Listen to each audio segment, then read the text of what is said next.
I'm glad you guys brought this up. I feel very passionate about this subject.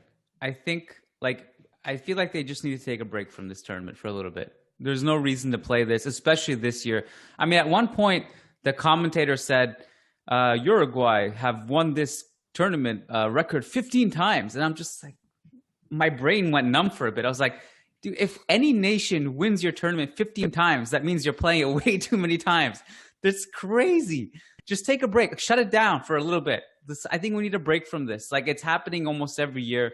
You're inviting teams from different continents. We talked about that part of it a little bit. This is, if any year, like, to take a break, it's this year. Like, there's too much travel. South America, and not that I have any sympathy for Barca, but remember, like, Barca would always be one of the victims of the international break, because MSN would come back from South America dead tired from all the travel, and their first like game back after the international break was usually like their worst one.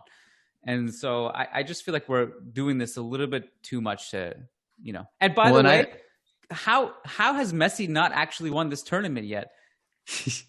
Well, that's the thing. How many more cracks you can have? I feel like if you haven't won this tournament, I don't care if you're playing with Higuain, Maradona, or me and Chris and Matt. You got to win this Copa America at least once with all the tries you're having, man. It's crazy.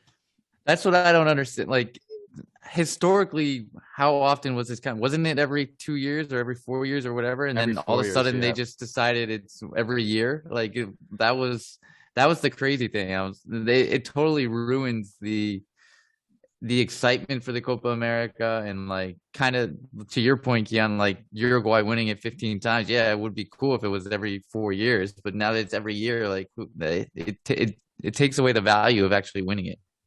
Yeah, I think I was looking at this because I was curious myself as what exactly was going on, and they seem to have some sort of tournament to mark kind of a landmark year for the Copa America. So, it was the centennial year in 2016.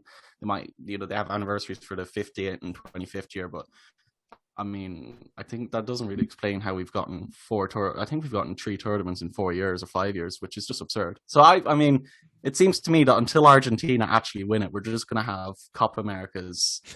It's debt by Copa America. That's what it is.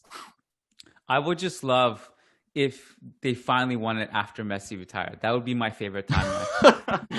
Having said that, like, if all of this comes to Argentina-Brazil final this year, I mean, there's no way I'm not watching that. That's going to be awesome to watch, right? And Brazil, at the very least, because of Neymar, are entertaining, and because everyone just tries to kick the shit out of him on the opposite team, and he provokes everybody, and it's always fun to watch. It's not that it can't be watched. It's just like, it would be more special, as Matt said, if it was every 4 years. Another idea is, why don't you just, like, they always have this problem of trying to fill the teams, and they couldn't invite teams because of COVID this year or whatever. Why not merge South America and North America and Central America into one big thing? Like, this would be fun. Imagine if this was every 4 years, and you get rid of the Gold Cup, whatever the CONCACAF thing does that US wins every year. Canada won it 1 year. That was pretty cool. But get rid of all of that. Get rid of Copa America. Get rid of Gold Cup. Merge it. Every 4 years, you have it's going to be this epic thing where the U.S. is playing Brazil, Argentina's playing Mexico. That sounds exciting. I think that they should do something, collaborate there. The American World Cup. America's World Cup. Yeah. Yeah. No, I would watch that. I agree. I mean, I think it would be a good precursor to the World Cup, and it'd be something that could compete better in terms of getting viewers with the Euro. So anything to make money for these federations, right? So there you go. I mean, the U.S. market, I feel like, would be down for that too. I mean, and that's a massive market.